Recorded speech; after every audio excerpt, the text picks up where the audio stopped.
বলছে কবরে তিনটি প্রশ্ন হবে, উত্তর না দিতে পারলে ধোলাই হবে, আর কবরে জাহান্নামের আগুন ভরে শাস্তি দেবে। এখন ওই বোকা লোকটি বাড়িতে থাকতে থাকতে হঠাৎ একদিন দুপুরবেলা খাওয়া হয়নি, তা বউটাকে ধরে গুমগাম মারা শুরু করেছে। বেবি বলছে কেন আমাকে মারছ? তুই রান্না করিসনি কেন? বলছে তুমি কাঠ জোগাড় করে দাওনি কেন? আমি তাহলে কিভাবে রান্না করব? এর ব্রেনে এই কথা লাগলো, কাঠ নেই বলে রান্না হয়নি। একটা কুড়ুল নিয়ে জঙ্গলের দিকে দৌড়াচ্ছে। গ্রামের মানুষগুলো দেখলো এ তো পাগল বোকা, কুড়ুল নিয়ে যাচ্ছে, আত্মহত্যা করতে পারে। দল বেঁধে সবাই গেল গাছের ডালে উঠে, ওই পূর্বের ঘটনার মতো ডালের দিকে বসে গড়ার দিকে কাটছে। একটা দাড়ি পাকা মুরব্বী লোক বলল, এই তুই যদি গাছ থেকে পড়েছিস তো মরেছিস, যে ডালে বসেছিস সেই ডাল কাটছিস, তুই যদি পড়েছিস তো মরেছিস। ও ডাল্লা কেটে গড়ায় থেকে নেমে এসে গ্রামের ভিতরে ঢুকে বলছে, শোনো, আমি তো মারা গেছি, আমার জন্য কবর খনন করবে কি? গ্রামের লোক বলছে, তুই তো জানতো, তোর আবার কবর খুঁজতে হবে কি করে? বলছে কেন? দাড়ি পাকা লোকটি বললো, আমি মরেছি, পড়েছি তো মরেছি, গাছের ডাল কাটছিলাম, তাহলে আমি যদি মরে যাই আমার কবর কেন খোলা হয়নি?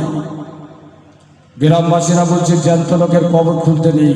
বলছে তোদের জ্ঞান বুদ্ধি নেই, আমি মরে গেছি, আমার কবর আমি খুলব, আমার কবর আমি খুলব। এই বলে নদীর কিনারায় গিয়ে একটা কোদাল নিয়ে কবর খুলে কোদালটা উপরে রেখে লম্বা হয়ে শুয়ে আছে কবরের মধ্যে দিয়ে। গ্রামের কিছু লোক আছে, সারা রাত জলসা দিতে হবে, তা না হলে চাঁদা দেবে না, কবরে থাকবে শুধু মাদ্রাসা কমিটির ঘটনা। এটা পরিস্থিতি আছে। তো ওই গ্রামে সরকারি চাকরি করতে একজন ইংরেজ, সে বাড়িতে ছুটি নিয়ে গিয়েছিল। নদীর পাড়ে তার আস্তানা ছিল, নৌকা চড়ে এসে বেশ কিছু মালমাত্তা নিয়ে নৌকা থেকে নেমে আবার মজুরি খুঁজছে, মজুর মানে শ্রমিক, মুটে খুঁজছে, মুটে পাচ্ছে। বিশাল চিন্তা বাবু মানুষ, লক্ষ্য করে দেখলে একটা কোদাল আছে, হচ্ছে কোদাল আছে মানে ওখানে লোক আছে। গুটি গুটি পায়ে গিয়ে দেখে একটা লম্বা লোক কবরের ভিতরে শুয়ে আছে। তাকে বলছে ওর ওর ওর, আর ও তো ওয়াজ শুনেছে, মানরাব বোকা দিন ওকা নবী ওকা, তিনটে প্রশ্ন হয়, সে তো কবরে আছে, ये ডাঙায় থেকে বলছে ওট ওট ওট মানে কি? তাহলে এ ঠিক মিলছে না। ও চুপচাপ আছে। বাবু কবরের ভিতরে নেমে বোট জুতোর বাড়ি তিনটে লাথি মেরেছে, বলছে এবার ও তরাস করে কবর থেকে উঠে পড়েছে। বলছে বাবু কি করতে হবে? বলছে আমার পুটলিটা, আমার গাঁটলিটা, বাক্সটা মাথায় করে আমার আস্থানে পৌঁছে দিতে হবে।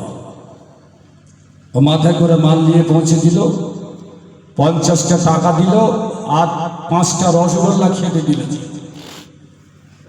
কোদাল নেওয়া ভুলে মাল বয়ে এবার বাড়ি চলে আসছে।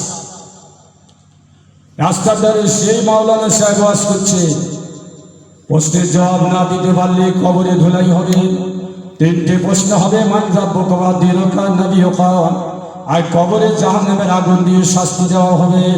বোকা গিয়ে বলছে, মাওলানা সাহেব মুখ সামলে কথা বলো, আমি রানীর কবর থেকে উঠে আসছি, মান রাব্বুকা দিনুকা কিছুই বলে না, শুধু বলবে ওট ওট ওট, না উঠলে বুটজুতোর বাড়ি 3টে লাথি মারবে, কবর থেকে উঠলে মাল বহন করে আস্তানায় পৌঁছে দিলে 50 টাকা দেবে আর 5টা রসগোল্লা দেবে। মাওলানা তুমি মিথ্যা কথা বলছো, কবরে ওসব কিছুই হয় না। এর নাম হলো বোকা। আসলে জ্যান্ত লোক কি কবরে যায়? যায় না। কবরের মানুষ মৃত হয়। তো যেমন বোঝে তেমন কাজ, এর নাম হলো বোকা। নির্বোধ কাকে বলে? যে রাষ্ট্রনেতার কথায় জনসমক্ষে জনমানুষের কাছে বিতৃষ্ণা তৈরি হয়, অশান্তি তৈরি হয়, সে হচ্ছে নির্বোধ। ইলতুৎমিশের ভাষায়। তো আমার আগেই সাদ্দাম হোসেন বলছিলেন, আমিও একটা ছোট্ট তথ্য আপনাদের কাছে দিচ্ছি, সকাল থেকে বিশাল জলসা, টাকা পয়সা দিয়ে আগামী দিনে মাদ্রাসার কর্মসূচি ছাদ পড়বে, পয়সার প্রয়োজন আছে। অগণিত দাতা যাদের ফান্ড ছাড়ানো পয়সা বিগত দিনে দিয়েছেন, আজকে দিয়েছেন শরিয়াত শিক্ষাটা বাঁচার জন্য। আর বিজেপির একটা নেত্রী নাম হলো অগ্নিমিত্রা পল।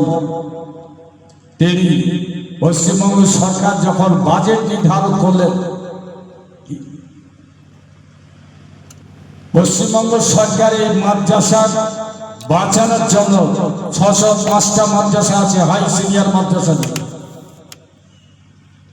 5211 কোটি টাকা এই মাদ্রাসা শিক্ষার জন্য সরকার বাজেট তৈরি করেছে। এক বছরে মাদ্রাসার জন্য ব্যয় হবে।